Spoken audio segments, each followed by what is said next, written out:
Para së gjitha ju e dini që janë rregulla në bazë të cilës duhet të ndodhin ndryshimet kushtetuese, amandamentet kushtetuese të cilat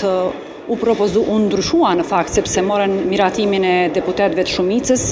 E para ju e dini që në vitin 2011 kur ka ndodhur ndryshime të tilla ka pas një afat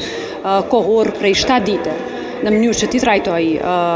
të njëjta të trajtohen dhe unë e di që adresa e parë është që ato së pari të drejtohen në gjykatën kushtetuese, pastaj të vinë në Kuvendin e Republikës Kosovës për të trajtuar brenda komisioneve, është më së paku të them e pandershme që 4 orë para përmbylljes së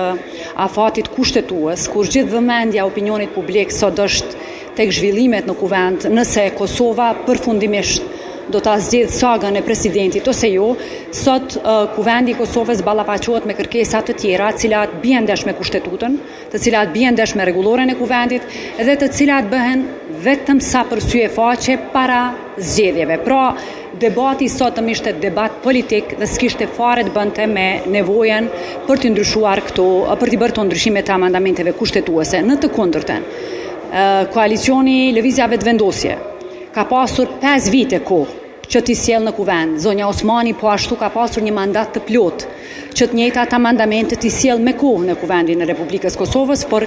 kjo po ndodh në një moment absolutisht kur vëmendja opinionit publik është në Kuvendin e Kosovës dhe kur për herë të parë në historinë e Republikës Kosovës dështon të zgjedhet presidenti, pra nuk bëhet fjalë për krizë kushtetuese, bëhet fjalë për krizë politike, të cilën e ka bërë